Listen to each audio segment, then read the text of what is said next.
जब न्याय से विश्वास उठ जाता है, किसी को भरोसा नहीं रहता कि उसे न्याय मिलेगा, तो फिर उसे आत्महत्या के लिए मजबूर होना पड़ता है।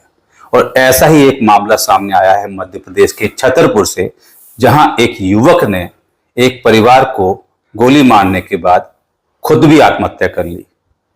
आरोप उस पर लगे थे नाबालिग के साथ दुष्कर्म के। तो क्या थी पूरी घटना? पूरी घटना में युवक का क्या दोष था और समाज का क्या दोष था और हमारी कानून व्यवस्था का क्या दोष है? इस पूरे मुद्दे पे बात करने के लिए हमारे साथ हैं काजल जादौन जी, जो पुरुषों के हित में एक लंबी लड़ाई लड़ती आ रही हैं। काजल जी, आपका स्वागत है हमारे चैनल पर। और काफी सारे इस तरह के मामले आपने देखे हैं, और अब ये जो छतरपुर में एक मामला हुआ है, भोला अहिरवार जिसने आत्महत्या कर ली, किस तरीके से देखते हैं इस मामले को? जी, सभी को मेरा नमस्कार। और जैसा कि अभी सर ने बताया कि छतरपुर जिले के एक मोराहा गांव है, जहां पर एक युवक जिसकी उम्र शायद नवयुवक था और उसने अभी आत्महत्या कर ली है, ऐसा बताया जा रहा है। लेकिन वैसे अगर देखा जाए इसको दूसरी नजर से या हमारी नजर से, तो ये हत्या है, आत्महत्या नहीं है।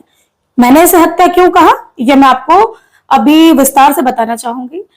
जानकारी में आया है कि इस युवक के ऊपर एक पॉक्सो एक्ट के तहत मुकदमा कायम करवाया गया था कुछ समय पहले। ये युवक जेल में रहा। जेल से कुछ समय पहले ही ये जमानत पर बाहर आया था, और बाहर आने के बाद इसने युवती और युवती के परिवारजनों को गोली मारी है, ऐसा कहा, जिसमें एक की हत्या हो चुकी है, 2 लोग जो है इसमें घायल बताए जा रहे हैं। बाद में युवक ने खुद सोशल मीडिया पर अपनी फेसबुक आईडी से एक मैसेज वायरल किया, और जिसमें बताया कि वो एक पहाड़ी पर बैठा हुआ है, जिसे कि सिद्ध बाबा पूछी गांव का है, वो पहाड़ी बताई जा रही है, वहां पर वो बैठा है, पुलिस आकर उसे गिरफ्तार कर ले, ऐसा उसने मैसेज वहां पर किया हुआ था। जहां पुलिस मौके पे पहुंची, और पुलिस को मौके पे पहुंचने के बाद हाथ में हासिल कुछ नहीं हुआ है, क्योंकि उस युवक ने खुद को सबके सामने गोली मार ली है। इसमें इस मामले की कई प्रत्यक्षदर्शी भी है जिन्होंने अपनी आंखों से इस मामले को देखा है। अब वो सवाल आता है कि इसे हत्या क्यों कहा गया है। अब आप सब कहेंगे यह आत्महत्या है। दरअसल मैं पुरुषों के हित में कई वर्षों से एक लड़ाई लड़ रही हूं, और इस अभियान का नाम मैंने रखा है बेटा बचाओ अभियान। मेरी संस्था का नाम है ज्वाला शक्ति संगठन। ये ज्वाला शक्ति संगठन के तहत कई मामले हमने उजागर भी किए हैं।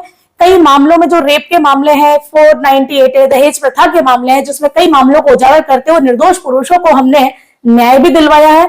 लेकिन अब बात आती है उन पुरुषों की जो हम तक नहीं पहुंचते, या हमारी जैसी कई संस्थाएं जो है वहां तक वो मदद के लिए नहीं पहुंच पाते, या उन तक कोई मदद के लिए नहीं पहुंच पाता। तो ऐसे युवक जिसके ऊपर एक झूठा मुकदमा कायम किया गया था, इसके पीछे की वजह पुलिस ने जानने की कोशिश नहीं की कि ये मुकदमा कायम, या कह सकते हैं पुलिस प्रशासन भी इसमें शामिल हो सकता है, जैसा कि उस युवक की हम माने, क्योंकि आज वो इस दुनिया में नहीं है, और कोई भी इंसान इतना बेगैरत नहीं हो सकता कि वो खुद अपनी जान ले ले और इल्जाम वो दूसरों पर लगाए। मेरे ख्याल से वो बहुत ही इतना प्रताड़ित हो चुका था। और जब वो जेल में रहा, तो अब बात करते हैं हम कानून की। जब कानून के द्वारा किसी भी युवक को प्रताड़ित करके जेल तक पहुंचाया जाता है, और ऐसे किस मामले में उस पर आरोप लगे थे, वो क्या थी पूरी घटना, थोड़ा उसके बारे में पहले बताएं। ये जो मामला था, इसमें एक ही गांव के, जो कि नाम है इसका मोराहा गांव, छतरपुर जिले का गांव है, जिसमें ये युवक जिसका नाम भोला अहिरवार है, और उसी गांव में रहने वाला एक परिवार जिसकी वो किशोरी थी। इस मामले में अब कुछ बातें सामने आ रही हैं, जैसा कि कुछ हो सकता है रंजिशन, जो पुराना एक मामला हो सकता है, या फिर कुछ सुनने में ये भी आया है कि प्रेम प्रसंग का मामला भी हो सकता है। अब ज्यादातर प्रेम प्रसंग के मामले में होता यह है कि जैसे ही युवती के जो माता पिता हैं उनको खबर लग जाती है, तो ऐसी स्थिति में वो युवक के खिलाफ मुकदमा कायम करवा देते हैं, झूठा सबक सिखाने के लिए। लेकिन दरअसल वो भूल जाते हैं कि जितना दोष उस युवक का है, उतना ही दोष उस युवती का भी है।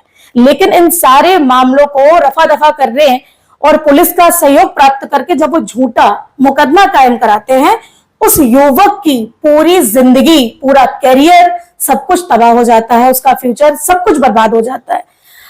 तो देखिए काजल जी, बहुत बड़ी बात बोल रही हैं कि जब किसी पुरुष पर झूठा आरोप लगता है दुष्कर्म का, तो उसकी पूरी जिंदगी बर्बाद हो जाती है, उसे कोई रास्ता नजर नहीं आता। रास्ता नजर नहीं आता है, लेकिन कानून है, न्यायपालिका है, कानून की लड़ाई लड़ सकता है, वहां से जीत सकता है। तो ऐसा क्या हुआ कि इस युवक ने कानून का रास्ता न अपनाते हुए मौत को चुना? इसका क्या कारण रहा होगा? आपने बहुत अच्छा सवाल किया है। दरअसल देखिए, मैं खुद भी कुछ मामलों में व्यक्तिगत तौर पर न्यायालय में जाती हूँ, और जब पुरुषों के हित में न्यायालय में पहुंचती हूँ तो मैं उन पुरुषों को वहां प्रताड़ित होते हुए देखती हूँ, जबकि हमारे पास सारे सबूत होते हैं कि ये युवक दोषी नहीं है या आरोपी नहीं है। लेकिन सबसे बड़ी जो कहानी होती है उस युवक की प्रताड़ना की, समाज के द्वारा प्रताड़ना, कानून के द्वारा प्रताड़ना, और पुलिस प्रशासन और उसी गांव के रहने वाले लोगों के द्वारा जो उसे प्रताड़ित किया जाता है, कहानी यहां से शुरू होती है। उस युवक को आरोपी कहकर बुलाया जाता है, जो कि उसके लिए बहुत ही शर्मनाक बात होती है, जिसका कलंक वो जिंदगी भर नहीं धो पाता। तो कई मामलों में बाइज्जत बरी होते हैं, लेकिन कई मामलों में संदिग्ध के आधार पर भी बरी होते हैं। तो ये बताइए कि ऐसी जिंदगी का या ऐसे कैरियर का या ऐसे जीवन का क्या मतलब है जहां पर संदिग्ध के आधार पर बरी होना बताया जाता है, जबकि उस मामले में वो युवक दोषी नहीं होता है और फिर भी उसे आरोपी कह कहकर इतना प्रताड़ित किया जाता है। अब इसी मामले में जब किसी युवक को या किसी भी पुरुष को जेल भेज दिया जाता है किसी जज के द्वारा एक दोषी ठहराते हुए, तो वहां पर कई प्रकार के आपराधिक प्रवृत्ति के लोग जो कि पहले से ही वहां पर रह रहे हैं वो लोग रहते हैं। तो ऐसी स्थिति में एक दोषी को जेल भेजने का जो मंशा होती है वो न्यायालय की, हमारे कानून व्यवस्था की होती है कि इसको शायद सुधारा जा सके, लेकिन यकीन मानिए वो सुधरता नहीं है। वो उल्टा और ज्यादा ऐसे मामलों में लिप्त हो जाता है, या फिर हम ये कहें कि जब वो जुनूनी प्रकार का देखिए यहाँ पर काजल जी एक बहुत बड़ी बात बता रही हैं कि एक व्यक्ति जो निर्दोष है और उसे जब दुष्कर्म के मामले में ही जेल भेजा जा रहा है, तो जेल उसके तरह लिए एक जो है ना वो यूनिवर्सिटी का काम करती है। वो वहां पर बड़े बड़े पीएचडी होल्डर और बड़े बड़े प्रोफेसर हैं, वो उसको किस तरह से शिक्षा देते होंगे, किस तरह की बातें सिखाते होंगे, उसका प्रभाव उस पर क्या पड़ता हो। क्या इस मामले में भी ऐसा कुछ हुआ कि ये जो भोला था जब ये जेल में रहा, क्योंकि अभी ये जमानत पे बाहर था ऐसा बताया गया, तो कहीं वहां पर से उसको ऐसा कुछ ज्ञान मिला हो कि तुम्हारे को न्याय तो मिलेगा नहीं, तुम इस तरह का कदम उठाओ? क्योंकि जेल में इस तरह के बड़े बड़े दुर्दांत अपराधी होते हैं। वो हो सकता है कि एक युवक जो निर्दोष गया है उसको बोला होगा भाई तुमको न्याय वहां से नहीं मिलने वाला है, न्याय के लिए तुम्हें गलत रास्ता इस तरह से अपनाना होगा। ऐसा कुछ हो सकता है? जी बिल्कुल हो सकता है, क्योंकि आप ये समझ सकते हैं कि जब पुलिस प्रशासन द्वारा इस केस को दर्ज किया गया हो तब भी वो युवक जोर जोर से चिल्लाया होगा, उसने अपने निर्दोष होने की दुहाई दी होगी, लेकिन वहां पर जब उसकी सुनवाई नहीं हुई तो न्यायालय में उसे पेश किया गया है। न्यायालय में पेश करने के बाद उसे जेल भेज दिया गया।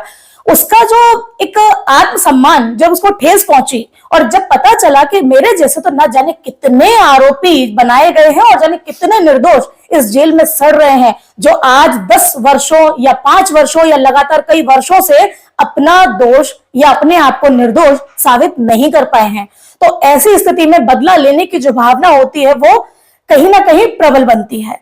और कई लोगों द्वारा उसे वहां पर इस तरह की आगे का मार्गदर्शन भी दिया गया होगा कि हम तो यहाँ पे इतने वर्षों से हैं, हमें न्याय नहीं मिला है, तो तुम्हें क्या न्याय मिलेगा। न्यायालय हमारा जो है, देख आप सभी जानते हैं, अंधा कानून कहा गया है, क्योंकि इंसाफ की देवी की आंखों पर जो पट्टी बंधी है।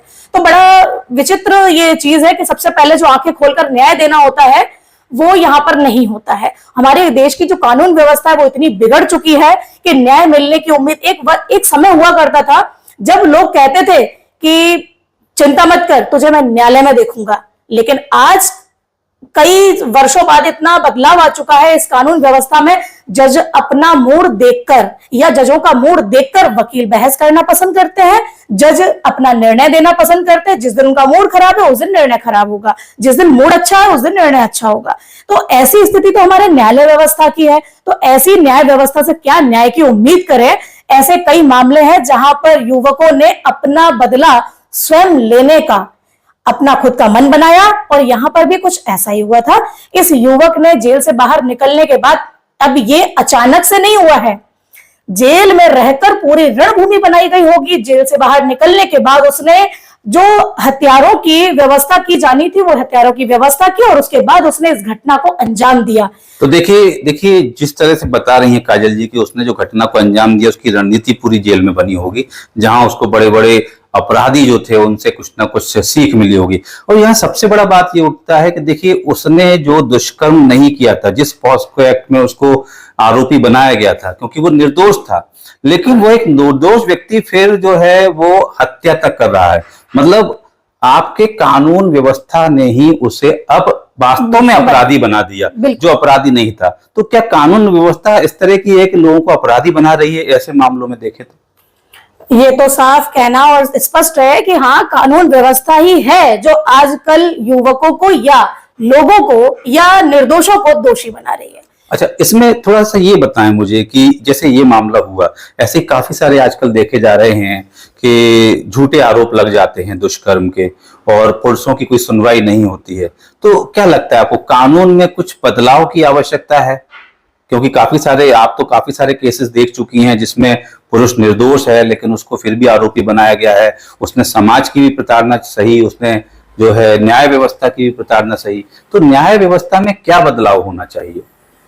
न्याय व्यवस्था में सबसे पहला जो बदलाव होना चाहिए कि प्राथमिकता जब दर्ज की जाती है, रिपोर्ट जब दर्ज की जाती है किसी भी आरोप या किसी भी आरोपी के खिलाफ, तो सबसे पहले रिपोर्ट दर्ज करने से पहले जो कि प्रावधान है कि हमें एक आवेदन लेना चाहिए और उस आवेदन पर जरूरत से ज्यादा हमें एक्टिव रहते हुए, पुलिस प्रशासन को एक्टिव रहते हुए उस पर पहले कार्रवाई करनी चाहिए। पहले सच्चाई का पता लगाना चाहिए कि सच्चाई इसमें कितनी है। दूसरी बात, प्रेम प्रसंग के मामलों को कभी भी आप एक आरोप न बनाते हुए किसी युवक का जो भविष्य है वो बर्बाद ना करें।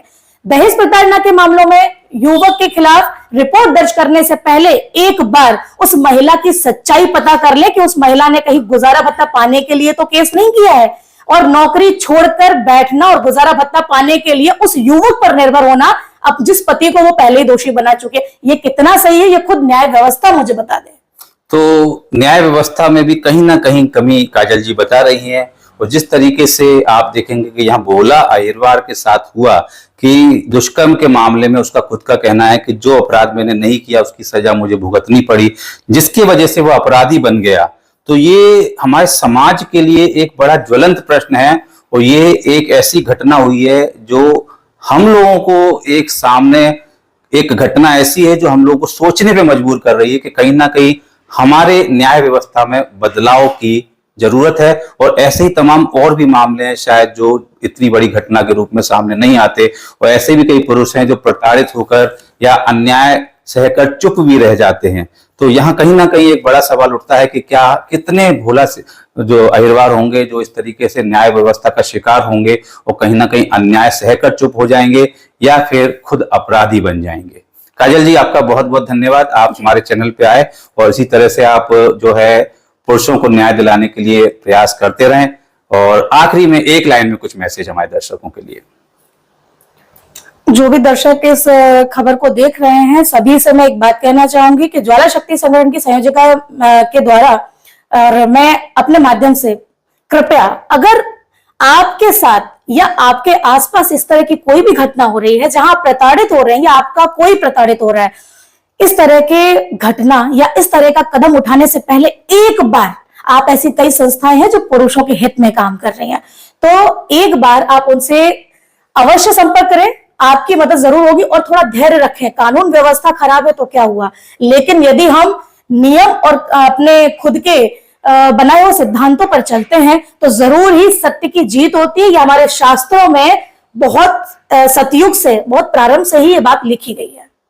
तो देखिए, यदि ऐसी कोई घटना होती है तो धैर्य रखना है, और धैर्य रखेंगे तो कहीं ना कहीं आपको वो रास्ता जरूर मिलेगा जिसके माध्यम से आप जो है वो न्याय का जो एक प्राप्ति होती है उस तक पहुंच पाए।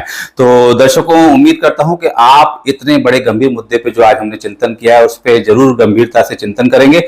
और यदि आप चाहें कि इस तरह की और भी कुछ घटनाएं आपके पास हो तो नीचे कमेंट करके हमें जरूर बता सकते हैं।